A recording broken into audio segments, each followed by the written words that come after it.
Hello, everybody. Today we're starting the chapter of the meals of Shabbat and the special count and how we make them even more special. Also, Milav and Malka, which will be the last halacha of this chapter, which is the meal after Shabbat.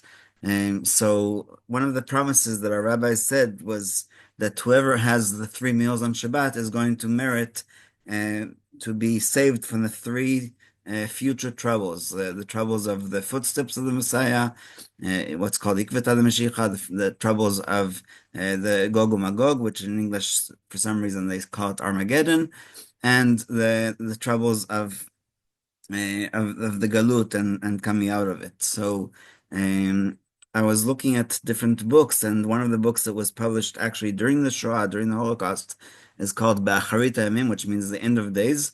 And I don't know if everybody's familiar with the HebrewBooks.org, but I sent them a message where it says here leads with a question mark. Where is that? So I found out from the Haskamot that Rabbi Tesler escaped from what used to be Poland, now is Belarus, and he escaped to England, and he was in Leeds, England, and so just you know, criticism, healthy and constructive criticism is always very good, and so I just wanted to help them remove this question mark. And also, I think that even though it says that the year of publication is 1940, the Askamot are from 1942, including one from Isru Chag Shavuos, which means I think the 8th of Sivan, because in Chutz La'aretz, Isru Chag is second day Yantiv. So anyway, back to our topic. This is where we start with these blessings.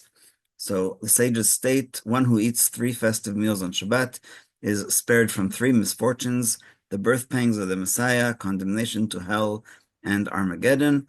Sages also state whoever delights in Shabbat is spared from imperial subjugation, meaning Shebud Malchuyot. Informing these statements is the idea that without Shabbat we would become totally subjugated to the material burden of this world.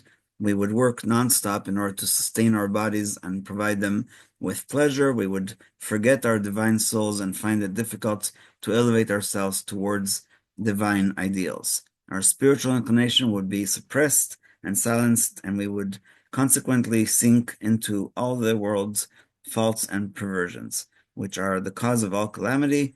But when one is privileged to connect to Shabbat with all his being, spiritual and material, and combining those two to what's called the Merkava, our body is the vessel that carries the soul, through Torah study and prayers, as well as rest and pleasurable meals, he transcends the world's flaws and reaches the eternally good world. We also said at the beginning of the study that Shabbat is 1/60th of Olam Haba, of the next world. So the pleasures of Gan Eden, and it's in many of the Zmirot of Shabbat, and we're going to go into that also from verses from Isaiah. Thus, he is automatically saved from the calamities of this world, and that's the blessing and the promise. This coarse material world is full of barriers that prevent the divine light from being revealed and the soul from actualizing itself, but one who enjoys Shabbat through Torah, prayer, and good food connects his body with its spiritual roots. The physical becomes a vehicle of expression for the soul and for the sanctity of Shabbat. Then the limitations and impediments of this material world cease to exist, and the heart is made whole. This fulfills the words of the sages: whoever enjoys Shabbat is given everything his heart desires.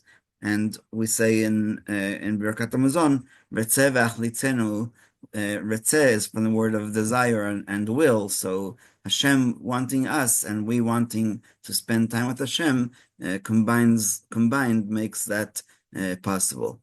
By cleaning our houses before Shabbat, obviously, and eating festive meals in honor of Shabbat, we link the material world to its spiritual roots and draw down blessing upon it.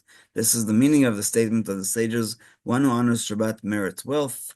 They similarly state whoever makes Shabbat enjoyable receives boundless territory. And if you remember, we talked about the story about Joseph Makir Shabbat, Joseph who honored Shabbat and bought a fish and then inherited all of his non-Jewish neighbors' inheritance. If you refrain from trampling the Shabbat, this is what it says in Isaiah, from pursuing your affairs on my holy day, if you call Shabbat delight, the Lord's holy day honored, then you will seek the Lord's delight. I will set you astride the heights of earth and let you enjoy the heritage of your father Yaakov, for the mouth of the Lord has spoken, which is how prophecies either begin or end. And there's a Sephardi and Hasidic custom to say these verses before Kiddush on Shabbat morning, because as we talked about last week, there isn't verses for the coming in of Shabbat of on Shabbat morning. So these are the verses. Im tashim Shabbat raglecha, לעשות חפציך ביום קודשי, וקראת Shabbat Torah, קדוש אדוני מכובד, וכיבדתו מעשות דרכיך, מצוא חפציך לדבר דבר. Just, I wanted to bring the words themselves because the Nevi'im, we are told, don't give us new mitzvot. They're there to enhance and to strengthen us, encourage us to keep the mitzvot. So different prophets talked about how much honoring Shabbat is important. And the promise is, this is actually the Haftarah for Shabbat Rosh Chodesh, Az titanaga Adonai v'erkavticha b'mot haaretz, that you'll inherit the Nachala, like we talked about yesterday in the Rashi class. So let's just finish this halacha. Sorry for switching around pages because unfortunately you can't share if it's a different explorer. So Yaakov's heritage is boundless. What does that mean? At first glance, it would seem very easy to enjoy Shabbat with good food. Why then did the sages talk at such length about the great reward for doing this? Doesn't everyone like to eat and enjoy rest, etc.? What must be kept in mind is the mitzvah is to take pleasure in Shabbat, not in the palate or the gut. In other words, we must enjoy the meals while recognizing that they serve to express the sanctity of Shabbat. There's a beautiful story about Rabbi Yehuda Hanasi, the compiler of the Mishnah, who said that there's a special spice that is added to the food, and his non-Jewish friend, begged him to tell him what it was, and finally he said that it was called Shabbat. The meals should leave one with a greater desire to learn more Torah and do more mitzvot. If one is privileged to enjoy Shabbat and joins the pleasure of the body with the exaltation of the soul, he merits holiness and blessing both in this world and in the world to come. So when we said before about Yaakov's inheritance being boundless, the opposite of boundless is called Mitzarim. The word Mitzrayim, Egypt, was where Yaakov actually couldn't grow out of his boundaries. He was stuck there, and then later on, his seed was enslaved in Egypt.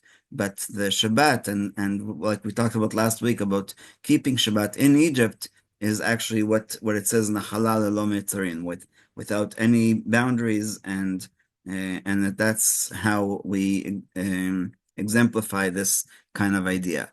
And so, though Shabbat and Yom Tov are similar, there is also a difference between them. The mitzvah of Shabbat is oneg, while the mitzvah of Yom Tov is simcha. The difference is that simcha is conspicuous and visible to others. Thus, it is a mitzvah in Yom Tov to eat meat and to drink more wine than usual. However, oneg is more internal, subtle, and refined. Thus, the mitzvah of eating on Shabbat is also more refined. And we talked before about not overeating because that will cause us to be even more sleepy. And so tomorrow we'll talk about the specifics. This was just a introduction to the idea of the 3 meals. We'll learn tomorrow why there's 3 meals as opposed to whatever the custom was in the old days, which was 2 meals, and we'll stop here. Questions, comments?